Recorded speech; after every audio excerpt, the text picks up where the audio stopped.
во продолжение одиме во живо пред католичката црква, Пресвето срце Исусово, католичките верници, дел од православните христијани кои времето го сметаат по грегоријанскиот календар, денес го слават Бадник во пресрет на Божик, раѓањето на Исус Христос.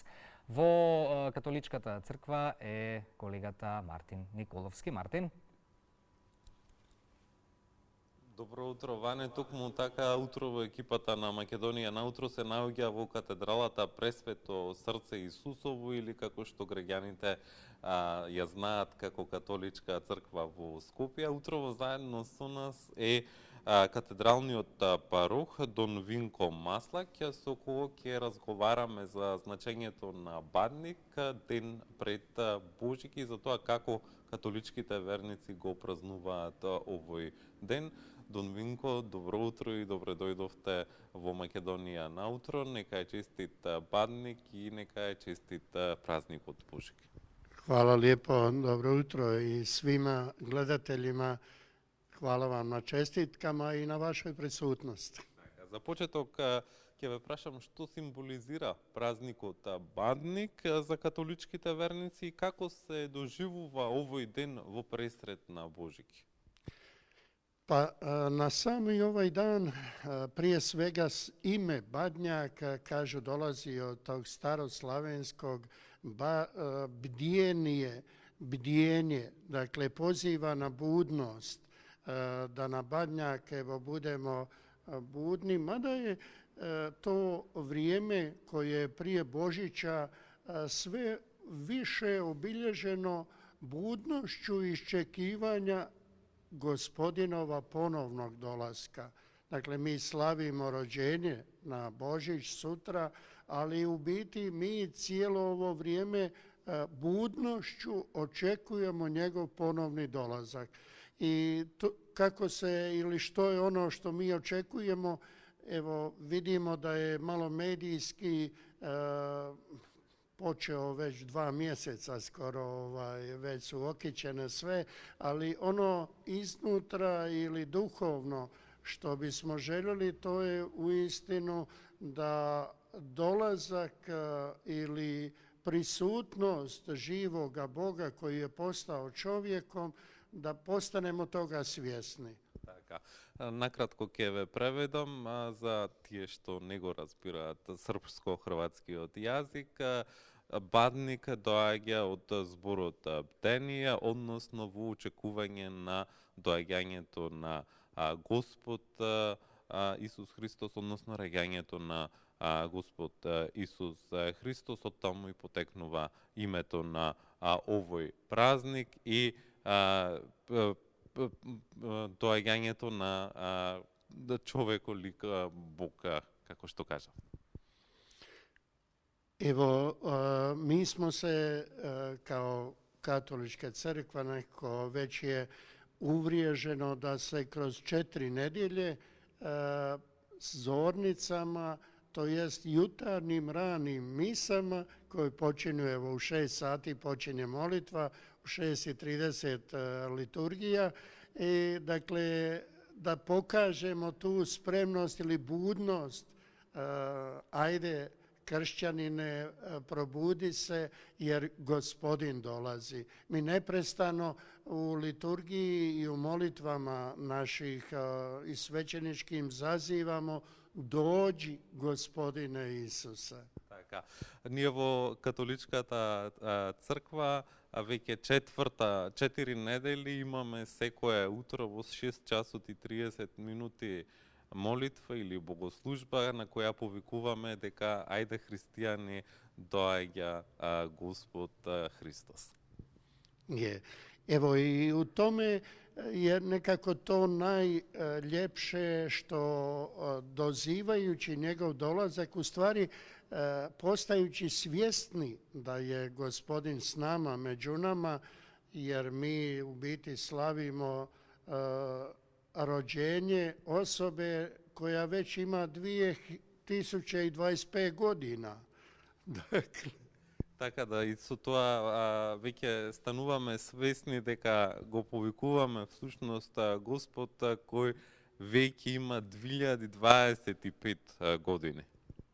Evo, i u tome onda nekako slijedi onaj drugi dolazak, kao što je pokojni papa Ivan Pavao II uveo nova autajstva svjetla u krunici, koji nam je Kraljestvo Božje navijestio i na obraćenje nas pozvao.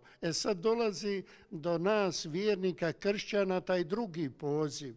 Ako je Gospodin blizu, ako tako jedan čudesan, dobar, sveti gost dolazi, onda treba se i pripraviti. Така, тука ќе го споменам изразот на и папата Иван Павле II, дека ово е повторен повик, дека доколку Господ е со нас, како што рековте, Ali nas poziva na obraćenje. меѓутоа нас не повикува повторно да се обратиме. Дон Винко, колку е важна духовната подготовка и како се одбележува Бадник и Божик во католичките семејства во Македонија? A to je negde uistinu i najljepše što nam se dogodilo. Baš sam, evo, srećom i Božjom potaknute, juče pogledao i svjedočanstvo svećenika koji je ispratio zadnjih 20 sati života ovoga mladoga svetoga Karla Kutisa, koji je 15-godišnjak, a radosno prihvatio tešku bolest leukemije od koje je umirao i tješio majku i oca, jer je bio jedinac, koji su uz njega neprestano sjedili, i on je im govorio: evo, Presveta Bogorodica me je već sa anđelima došla i poručila da će me povesti u raj, evo i Gospodin me zove, nemojte biti tužni. Evo, u tome duhu nekako mi pokušavamo ovo vrijeme došašća, evo i današnjeg spomena Badnjaka. Dakle, Gospodin je taj koji nam obećava raj, koji nas uvodi ponovno u onu sreću koja nema kraja.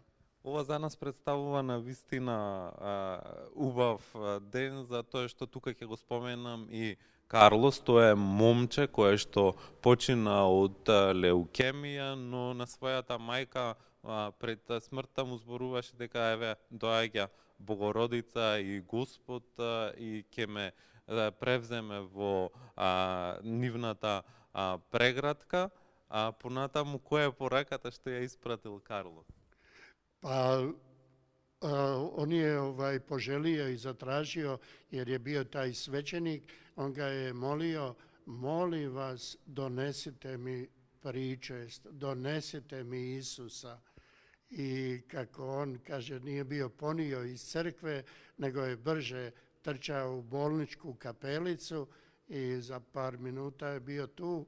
I kad je primio, kad mu je stavio tu malu hostiju na njegov jezik, kaže, to je možda 15 sekundi, cijela soba bila ispunjena svjetlošću. Така, тој молеше да му се принесе Исус и да се причести, кога во капелата му била направена света причест. Во тие 15 секунди во болничката капела целата просторија била осветлена со една чудесна светлина. Дон Винко, на крај на овој наш разговор, уште еднаш посакуваме честит Бадник и честит Божик.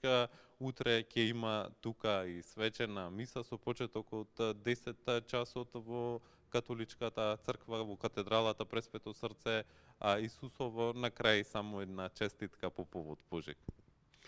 U 10:30 počinje svečana misa, a moja želja i čestitka, konačno i životna molba, jest da svim ljudima dobre volje poručiti: Bog je živ, Bog vas ljubi i Bog vas želi učiniti vječno sretnima. Мисата започнува во 10 часот и 30 минути, а пораката е дека Бог е жив, Бог сите ве сака и Бог е светлина, нека е честит празникот Божики. Hvala vam puno.